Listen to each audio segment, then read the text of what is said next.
SIR का काम अपने पूरे जोर शोर से चल रहा है और अगर हम कानपुर की बात करें तो यहाँ पर 2,15,000 के आसपास ऐसे मतदाता थे जिनकी मैपिंग नहीं हो पाई थी। लेकिन सबसे ज़रूरी बात यह है कि मतदाताओं का ये जानना ज़रूरी है कि फॉर्म नंबर 6, 7 और 8 ये किस काम आता है और किस तरह से इस्तेमाल हो सकता है। और इसी पर बात करने के लिए हमारे साथ मौजूद है शहर के जिलाधिकारी जितेंद्र प्रताप सिंह, उनसे बात कर लेते हैं। सर, सबसे पहली बात तो ये कि अभी तक 2,15,000 के आसपास ऐसे मतदाता थे जिनकी मैपिंग नहीं हो पाई थी। तो अगर हम आज की स्थिति की बात करें तो आज क्या है? देखिए, नो मैपिंग का डेटा उनका है कि जो लोग अपना नाम वोटर लिस्ट में जो रहते हैं वाकई, परंतु 2003 के सापेक्ष स्वयं उनका नाम था कि नहीं था। यदि वो उस समय वोटर नहीं थे तो उनके माता पिता का, और माता पिता के अलावा उनके दादा दादी का नाम था कि नहीं था। तो इस क्रम में करीब 2 लाख लोग ऐसे थे नो मैपिंग में। इसमें सूचनाएं आ रही हैं, लोग अपने फॉर्म डेटा जमा कर रहे हैं और इसमें उन सब लोगों को सुनवाई का अवसर भी दिया जाएगा।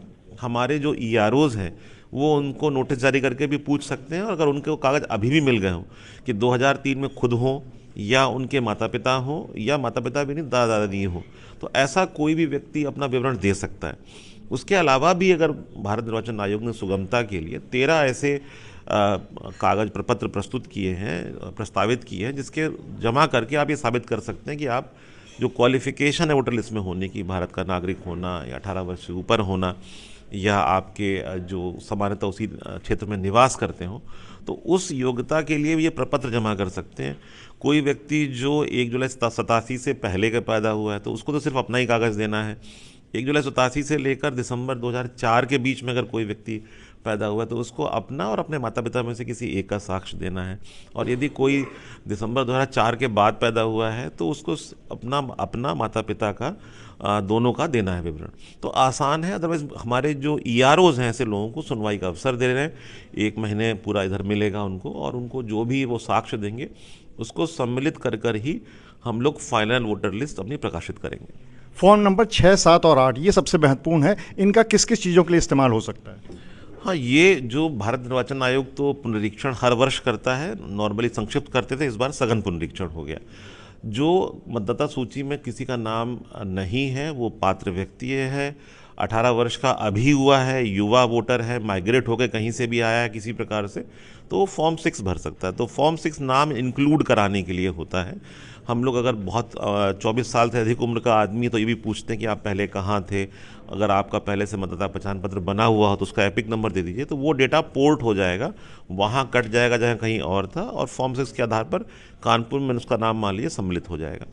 दूसरा फॉर्म 7 है कि सब हमें पता है कि ये व्यक्ति नहीं रहता है, हम राजनीतिक कार्यकर्ता हैं या हम पड़ोसी हैं, या घर में भी किसी के परिवार में कोई मृत्यु वगैरह हुई, उसका नाम ना कटा हो, तो फॉर्म 7 भरकर वो कटवा सकता है कि साहब ये व्यक्ति यहाँ निवासी नहीं है, नहीं रहता है वर्तमान में। इसके अलावा तीसरा है फॉर्म 8 है। हम लोग देखते हैं कि वोटर लिस्ट में नाम में कुछ कमियां हैं, डेट ऑफ बर्थ में कभी कभी कमियां लिखी हुई हैं, मोबाइल नंबर अपडेटेड नहीं है, तो उन सारी चीज़ों के लिए फॉर्म 8 भी है। तो फॉर्म 6, 7 और 8 बहुत सिस्टमेटिक हैं। ऑनलाइन भी भर सकते हैं आप, ऑफलाइन भी भर सकते हैं, अपने बीएलओ से मिल सकते हैं। तो इसके क्रम में ये बहुत ही सिस्टमेटिक और बहुत ही ट्रांसपेरेंट सिस्टम है।